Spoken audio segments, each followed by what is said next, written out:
Il dit vivre et matérialiser l'esprit BCECO, Bureau central des coordinations. Sélé Yalagouli y a été accueilli comme un fils maison qui, par son engagement efficient, a réussi à se hisser à la tête du ministère de Finances de qui dépend cette structure spécialisée du gouvernement créée en 2001.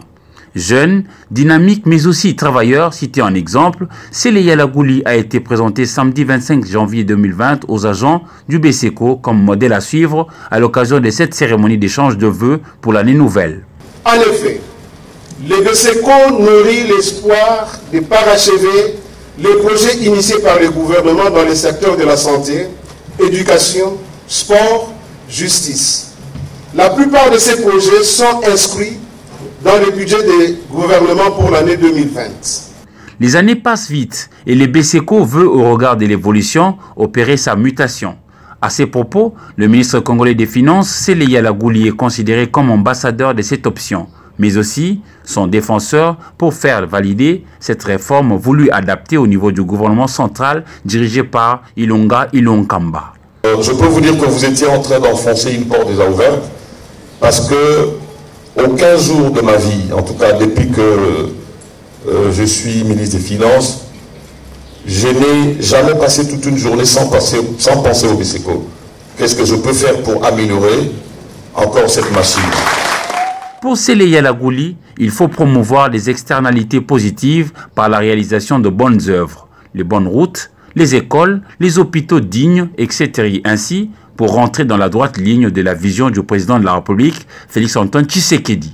L'année 2019, nous avons pris les fonctions au ministère des Finances avec un niveau de déficit extrêmement criant qui nous a poussé à mener une politique de rigueur extrême, même suivi des accusations gratuites comme quoi j'interdisais qu'on donne des crédits aux commerçants, mais je n'ai jamais dit des choses pareilles. On ne peut pas sortir du BCECO et se comporter en moins professionnel. Ça ne peut pas se faire.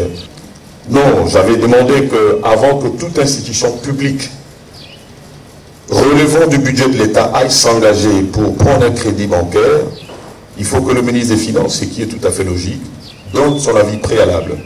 Je n'ai pas dit qu'ils ne peuvent pas s'engager, mais je dis que le ministère doit donner un avis préalable. Les ressources doivent être bien affectées.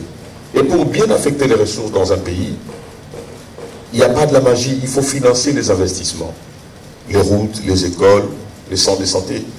Il n'y a pas de magie.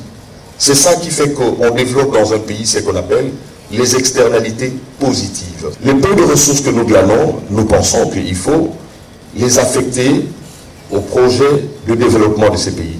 Et heureusement que ça rencontre d'ailleurs les ambitions du président de la République qui ne fait que prêcher en faveur de projets de développement. Et d'ailleurs, l'échantillon s'est un peu constitué par les 100 jours qu'il a lancé lui-même. Autant il a toujours priorisé la compétence, le professionnalisme et la bonne gouvernance, autant Sélé Yalagouli souhaite amour, paix et progrès à tous les cadres et agents du BCECO.